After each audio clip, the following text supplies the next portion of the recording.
For the longest time, I really didn't get art. How someone could paint something so abstract and yet convey a message so clearly, it kind of always confused me. That was until I started my own journey into art with filmmaking. Films can be just as abstract as a painting. To you, a certain film might elicit a deep personal response that has a lasting impression, while to me, the same film might just fall flat. Some films excite and inspire us, and we just can't wait to see them again. Others bore us, and we can't wait to be free of them. So what creates these variances in our cinematic experiences? While there is a multitude of factors, today I want to focus on one of the most important elements in filmmaking: pacing. Hi, my name is Jacob, and this is Real Talk.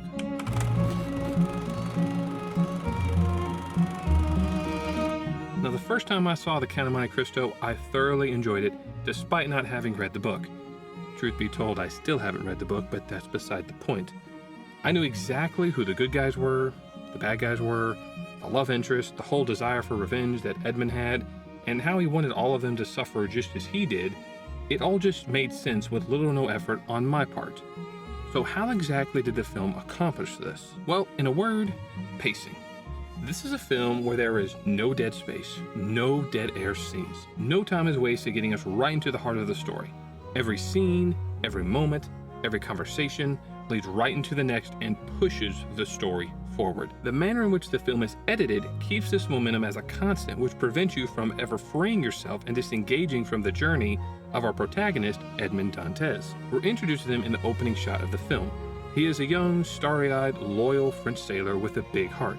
His desire and courage to save his captain's life at any cost leads him to accomplishing a life goal in the captaincy of the Pharaon, thus allowing him to marry the love of his life, Mercedes.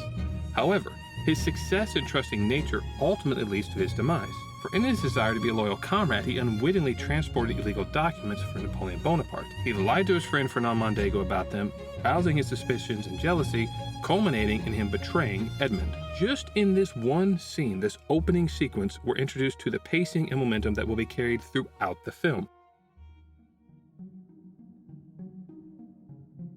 The desperation of Edmund to save his captain's life leads him to throw caution to the wind and land on a dangerous island where British dragoons are ordered to kill anyone who lands there. This leads to a fight between Edmund, Fernand, and the British dragoons.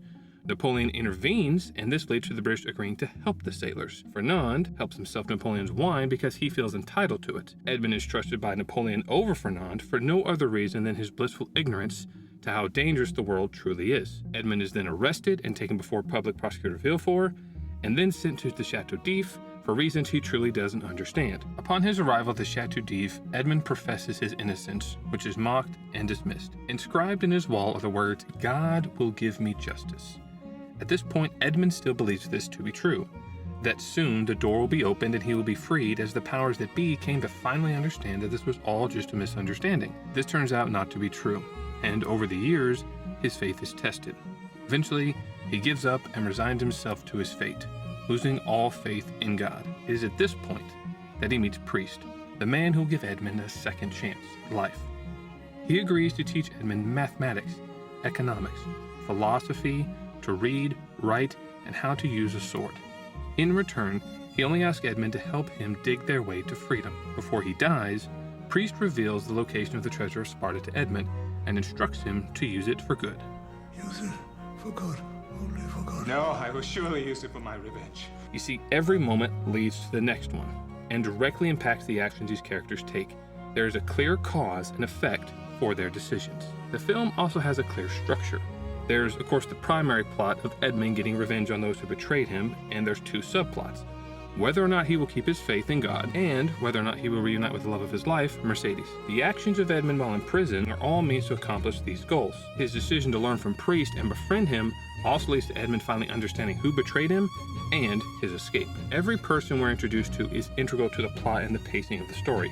No one is just here for the sake of them being in the film. Luigi and Jacopo aren't just some smugglers he runs into. They become loyal friends and key players in his revenge and the fall of Fernand and those who helped him.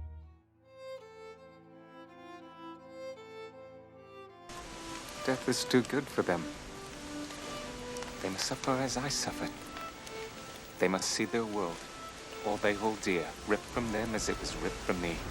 He'd rather use the money for evil, his own revengeful plot, then for good. This shows that Edmund is drifting further and further from his faith in God and things being right in the world. While all this is happening, we see the subplot of Mercedes moving forward, learning of her unhappy and reluctant marriage to Fernand after learning about the death of Edmund. We meet her son Albert, and while at first he appears to just be the son of a neglectful father and Fernand and of no real consequence, his part in the story quickly aligns with Edmund's. He is kidnapped while in Rome, and then subsequently saved by Count Monte Cristo. This prompts Albert to invite the Count to his birthday, but not before hearing about a shipment of gold and the word Sparta. When the Count meets Mercedes for the first time, she knows instantly who he is, and the Count does nothing but allow her to suffer by refuting her beliefs that he is, in fact, Edmund. Madame, I'm only I thinking beg of you, your Edmond. reputation. I don't care. I am not this Edmond. Stop it! Stop it! All three plots are now converging. His enemies are falling into his traps perfectly. Albert tells his father what he heard at the Count's home about Sparta and treasure. This prompts Fernand and Villefort to plot to steal the treasure, leading to the arrest of Danglars with the help of Luigi and the smugglers, and the confession of Chief Prosecutor Villefort about his involvement in Edmund's imprisonment. Edmund's faith in God is all but gone at this point, and his desire for vengeance has completely consumed him. His hate is all that he has.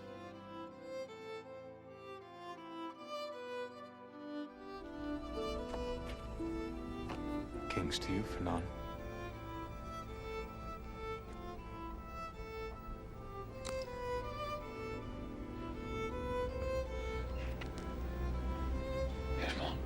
Edmund finally comes face to face with Fernand.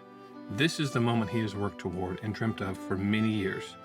However, it is cut short by Albert, who intervenes. At this point, Edmund is willing to kill whoever for his vengeance. He is stopped by Mercedes, and the truth about Albert is revealed. He offers Fernand mercy, and being the coward that he is, he shoots Mercedes and runs, forcing Edmund's hand and leading to his death. In the end, Edmund saw the price of revenge and how it blinded him to what was truly important, how far it took him away from his faith and love. The journey of Edmund from a poor yet happy sailor to a distraught, faithless prisoner, who is then enlightened, freed, and blessed with immense wealth, is allegorical. See, he was blind to how cruel the world was and who his friends truly were. Through immense hardships and suffering, his faith is tested, and he quits. At his lowest point, God sends him priest, and he begins to hope again. He resolves to learn everything he can and arm himself with knowledge so he can seek revenge. Upon escaping and discovering the treasure, he does the one thing priest warned him against and chooses to seek vengeance. Thus, the Count of Monte Cristo is born. He uses his immense wealth to harm those who harmed him, committing the very crime he was imprisoned for. But it is Mercedes, and the true love they shared, that saves him and frees them from their suffering. I told you that night on the rocks. Remember? That it would never leave my finger. And it never has. Why? No why. If you ever loved me, don't rob me of my hate. It's all I have. Let it go, Edmond. Let it go. I don't know what dark plan lies within you. Nor do I know by what design we were asked to live without each other these 16 years. But God has offered us a new beginning. Go. Don't slap his hand away. Can I never escape him? Restoring Edmund's faith and allowing him to let go of his hate. That's the story of the Count of Monte Cristo. It's seeing the good things in your life, the blessings, that's what matters. Holding true to them, that will fulfill you. That will bring you joy and peace. But now the only things I care about are walking off this island with me. Let's go home. The pacing of this film is pure perfection, with each scene feeding off the previous one and leading us into the next, keeping you hooked from the opening shot to the credits roll. A stellar cast and superb acting bring the legendary story from Alexandre Dumas to life in a beautiful and faithful way. To put it simply, The Count of Monte Cristo is in fact a perfect film. It is a piece of art that I will treasure for all my years to come.